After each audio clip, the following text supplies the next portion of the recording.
Jules Nicou, associé NG Finance Invest, avec Caroline Aupois ici à ma droite, avocate fiscaliste. Nous allons vous parler de l'apport cession. Bonjour. Comme vous le savez, lorsqu'une personne physique vend les titres d'une société, elle est susceptible de réaliser une plus-value. Et cette plus-value va naturellement être taxée, en général à flat tax au taux de 30%, et parfois des surtaxes complémentaires s'appliquent, ce qui peut porter l'impôt global sur la plus-value à 34%. Ainsi, si on part du principe que la plus-value est égale au prix de cession, quand le prix de revient est faible, et que, par exemple, pour une plus-value de 100, une cession de 100, la personne aura finalement dans sa poche à l'issue des opérations de vente entre 66 et 70. Le mécanisme de l'apport cession est un schéma assez connu qui permet de limiter ces frottements fiscaux pour optimiser les sommes restant disponibles pour procéder à des investissements dans de nouveaux projets. Alors comment ça se passe ? Au lieu de vendre directement les titres, la personne physique va les apporter à une société qui peut souvent être sa société holding, et c'est la holding ou la société qui vendra les titres ensuite.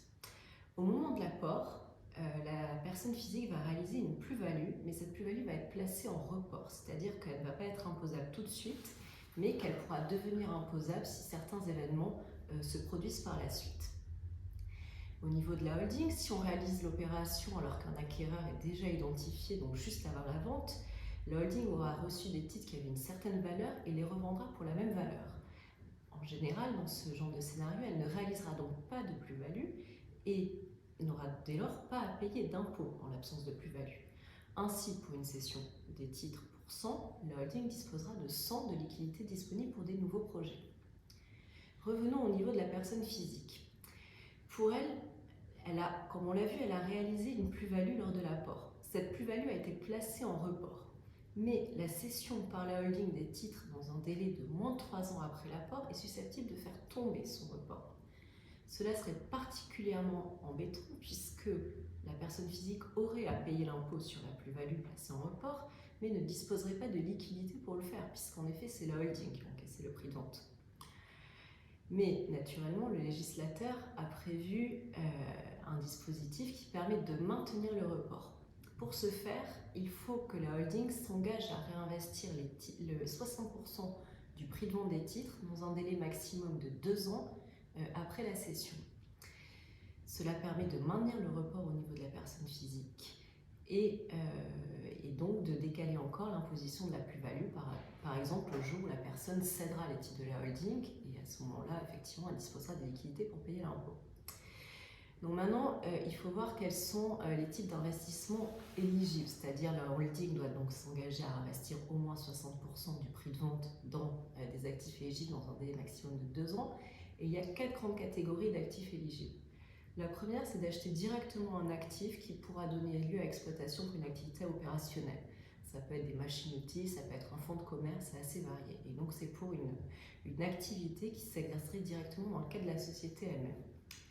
La seconde option, c'est d'acheter des participations dans des sociétés ayant des activités opérationnelles à condition que cet achat confère le contrôle de la société. C'est-à-dire que généralement, ça veut dire acheter plus de 50% du capital d'une société. La troisième option, c'est de souscrire à des augmentations de capital, donc soit une souscription au capital initial d'une société, soit une souscription à une augmentation de capital. Ça se rencontre beaucoup et si vous demandez pourquoi beaucoup de start-upers qui ont vendu la boîte deviennent business angel, vous avez peut-être un élément de réponse. Et la dernière option, c'est d'investir via des fonds. Et donc que ce soit des acquisitions de fractions du capital, des souscriptions aux augmentations de capital, cela peut se faire en direct ou via des club deals dont va vous parler Jules. Et Jules va également vous parler des fonds. Merci Caroline. C'est vrai, en effet, ce qu'on constate, c'est que c'est pas évident pour un chef d'entreprise cédant, dans un délai, dans le délai en partie des 2 ans, d'identifier des cibles au sein de son réseau personnel et au sein de son réseau professionnel. Donc ce délai des 2 ans passant vite, le législateur a bien fait les choses et vous avez 2 grandes familles d'investissements éligibles à l'apport cession via des produits financiers que je qualifierais de packagés. Vous avez d'un côté les fonds et de l'autre côté ce qu'on aime bien appeler les club deals, les offres un petit peu plus sur mesure. Donc je vais vous les présenter et on va essayer de voir dans les grandes lignes quels pourraient être les avantages et les inconvénients de chacun de ces produits. Pour les fonds, c'est essentiellement des FPCI ou des FCPR, ça c'est du langage un peu technique qui ne nous intéresse pas forcément. Grosso modo, ce qu'il faut retenir, c'est que c'est des portefeuilles qui sont assez diversifiés, donc c'est comme dans un fonds.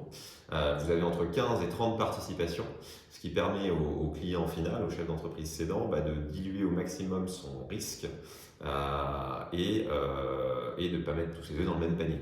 Donc ça, c'est un incontournable quand on recherche une solution packagée, c'est de s'orienter vers un fonds. Un autre avantage du fonds, c'est que vous avez très souvent une fiscalité de sortie qui est assez avantageuse. Le petit bémol, si je puis dire, c'est en face une durée de blocage qui est assez longue, puisqu'en général, on est bloqué sur des durées supérieures à 5 voire 6 ans. Voilà.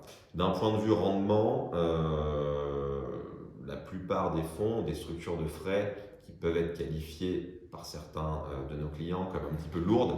Donc vous avez le rendement qui va être un petit peu amoindri par ces frais-là. De l'autre côté, vous avez les club deals, donc ça c'est ce qu'on aime beaucoup chez NG Finance, où c'est des offres un petit peu plus sur mesure, qui sont pour le coup pas du tout diversifiées. Et on retrouve des thématiques très classiques que les investisseurs en 150-0 BTR aiment bien, puisque extrêmement défensives et résilientes.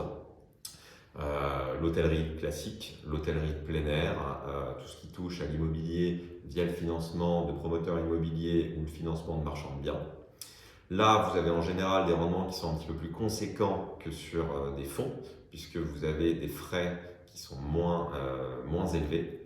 Et vous pouvez avoir des durées de blocage qui sont plus courtes. Je prends comme exemple des dossiers qu'on a eu récemment dans le cadre d'investissement immobilier sur des opérations de marchand de promotion où on était sur des durées cibles de 2 voire 3 ans. Concernant la fiscalité en général est un petit peu plus lourde sur le club deal, mais vous avez un argument qui est assez efficace dans ce cadre-là, c'est que si vous avez les moyens d'investir plus de 5% de la totalité de l'enveloppe du club deal, vous rentrez, et Caroline connaît ça mieux que moi, dans le régime mère-fille avec une fiscalité qui est extrêmement avantageuse. Donc voilà un petit peu dans les grandes lignes pour les fonds versus les club deals. C'est pas vraiment versus parce que nous, ce qu'on conseille en général, c'est de combiner ces deux actifs pour diversifier au maximum ce portefeuille de ce que je qualifierais de votre portefeuille de remploi économique.